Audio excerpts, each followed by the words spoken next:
Binalaan ni Shemaya si Rehoboam. 11 kabanata. Pagdating ni Rehoboam sa Jerusalem, tinipon niya ang mahuhusay na sundalo ng mga lahi ni Huda at Benjamin. Nakapagtipon siya ng 180,000 sundalo na makikipaglaban sa mga mamamayan ng Israel at para bawiin ang kaharian niya. Pero sinabi ng Panginoon kay Shemaya na kanyang lingkod, "Sabihin mo kay Haring Rehoboam ng Huda, na anak ni Solomon, at sa lahat ng Israelita sa Huda at Benjamin, na ito ang sinasabi ko, huwag kayong makipaglaban sa inyong kadugo. Umuwi kayo, dahil kalooban ko ang lahat ng ito." Sumunod sila sa Panginoon, at hindi nila nilusob si Jeroboam.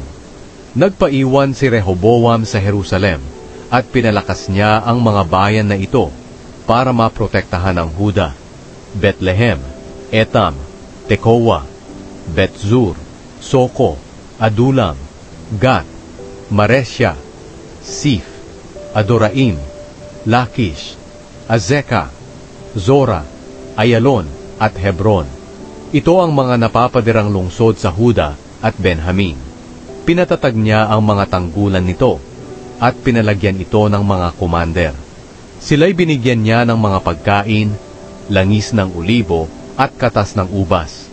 Pinalagyan niya ang mga lungsod ng mga pananggalang at mga sibat bilang dagdag na pampatibay. Kaya ang Huda at ang Benjamin ay naging sakop niya.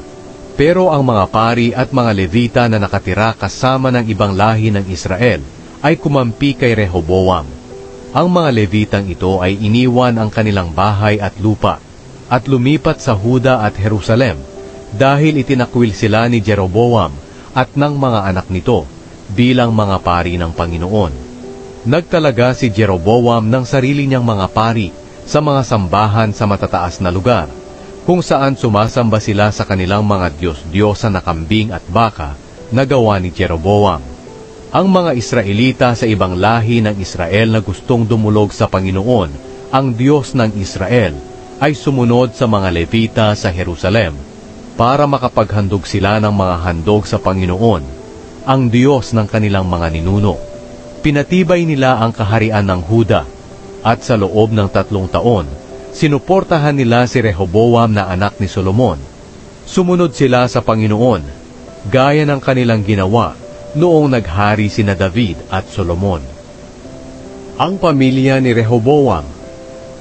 Pinakasalan ni Rehoboam si Mahalat na anak ni Jerimoth, na anak ni David, at si Abiahil na anak ni Eliab at apo ni Jesse. Si Rehoboam at si Mahalat ay may 3 anak na lalaki na sina Jeush, Shemaraya, at Zaham. Pinakasalan din ni Rehoboam si Maaka na anak ni Absalom. Ang kanilang mga anak na lalaki ay sina Abijah, Atay, Ziza, at Shelomit. Mas mahal ni Rehoboam si Maaka kaysa sa iba niyang mga asawa. May 18 asawa si Rehoboam at may 6 na pupas siyang mga asawang alipin. At ang mga anak niya ay 28 lalaki at 6 na babae. Ang anak niya kay Maaka na si Abijah ang pinili niyang maging pinuno ng mga anak niyang prinsipe, na nangangahulugang si Abijah ang papalit sa kanya bilang hari. Maingat na binigyan ni Rehoboam ng katungkulan ang iba pa niyang mga anak, at inilagay niya sila sa napapadirang lungsod ng Huda at Benjamin. Binigyan niya sila ng kanilang mga pangangailangan at mga asawa.